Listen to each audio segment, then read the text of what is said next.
Hi everyone. I did start Good.Bee, but my talk today will be more about the right questions to ask public institutions if you want to get anywhere. Um, Thank you for having me. You're a big, good-looking crowd. First, a story.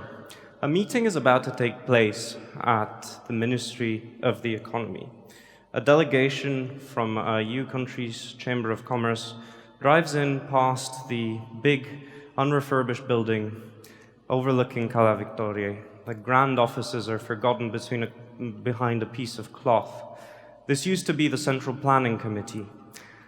They walk through a narrow parking lot, crowded by TV reporters who completely ignore them.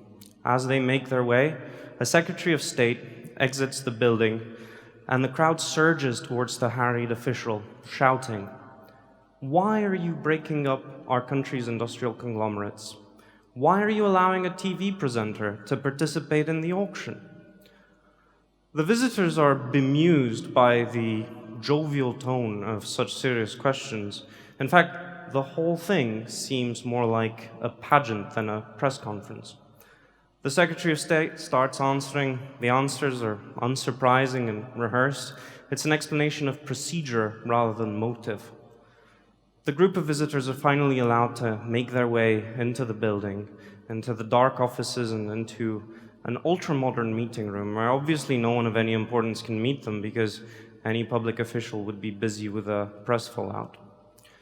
So they sit down, and instead an unassuming group of public servants sits opposite them. Cups of stale coffee are served, and the meeting starts.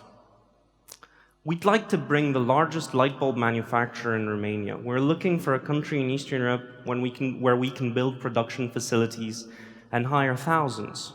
But first, we'd like to know, why is Romania still so low on this week's Transparency International report?" The public servants answer, "We're doing everything we can to improve our standing, and we should have an easier investment environment soon, with less bureaucracy and corruption. The government is committed to it." Before the visitors can get to their next question, a public servant chimes in. "Well, if you're saying we're corrupt, it's the foreigners' fault for bribing us."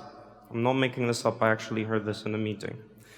The visitors are wondering if they're even meeting the right people, if this is what the government has to offer, and unfortunately, it is.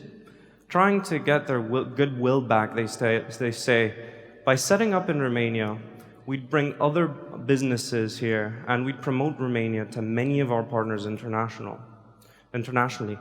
Another public servant answers, "Why would you promote Romania? We have our own investment promotion agency. Why would we would need that?"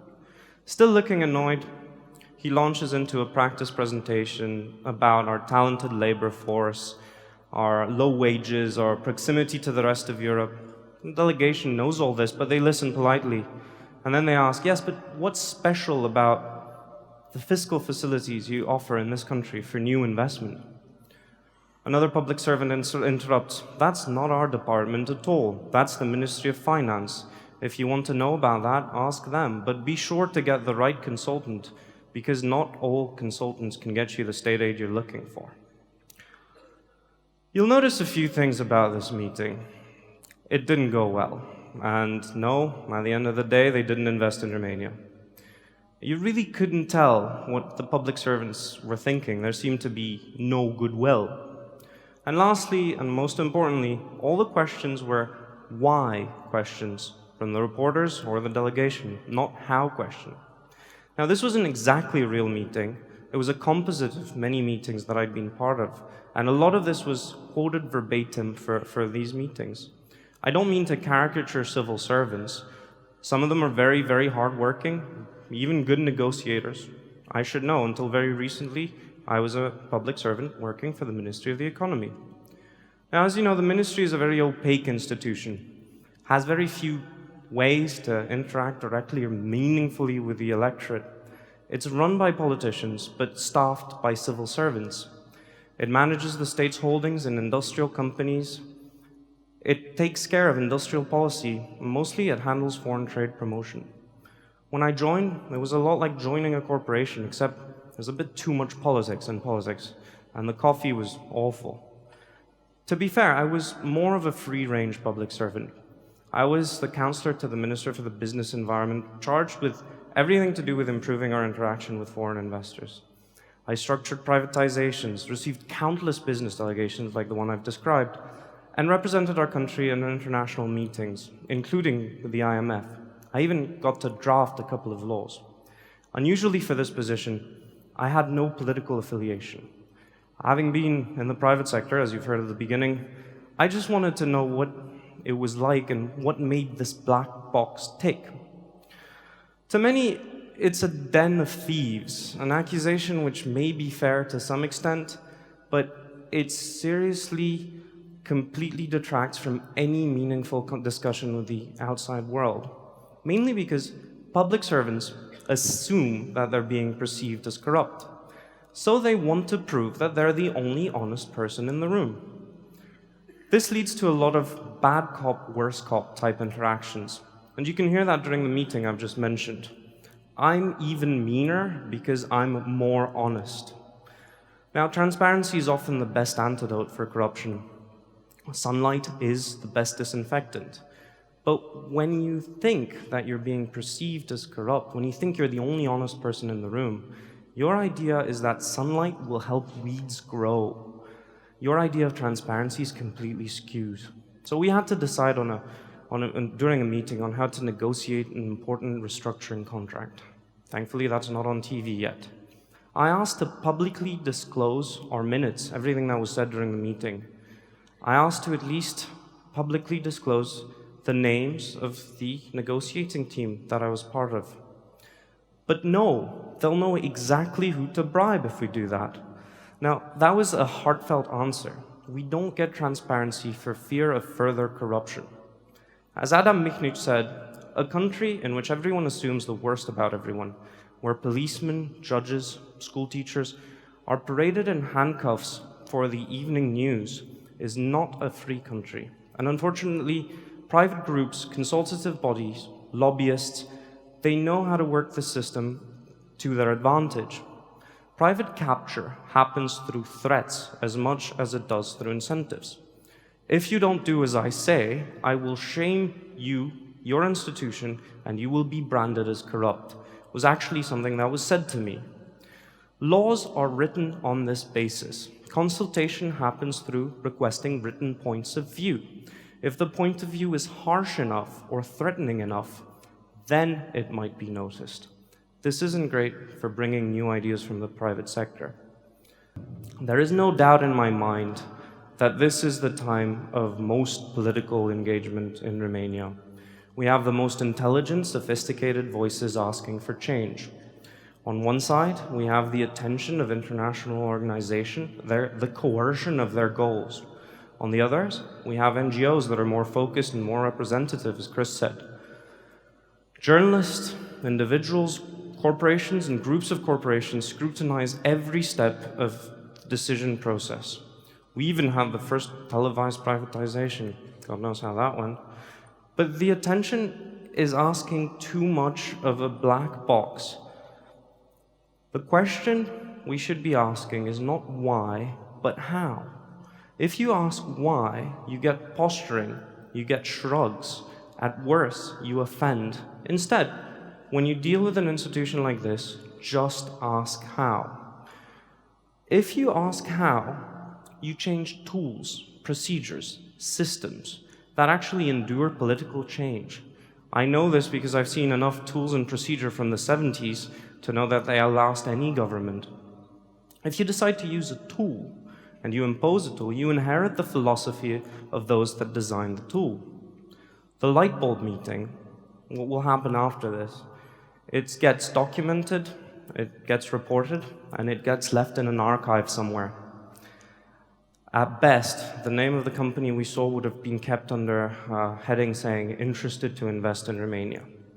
Now, if we'd used something as mercantile as a customer relationship management tool that's designed for corporations to sell their products, which integrates all interactions with potential customers for the purpose of selling them something, in this case, selling them the opportunity to invest in Romania, you would have had a way to record the company as a customer and focus on next steps. Sure, you'd need policy changes to incentivize civil servants to act more like salesmen, but it would have completely changed the way the meeting was addressed simply by changing the way the meeting was recorded. A customer relationship management tool is designed by people that think that the customer is king. Some of that ethos would definitely percolate simply by using such a tool for the way we treat foreign companies. So please ask how we treat interested companies, not why we treat interested companies badly. Obviously, tools like this need to be integrated broadly, and unpleasantly, you'll still need top-down decision-making. But that's what a top-down command and control structure like the ministry is very good at doing.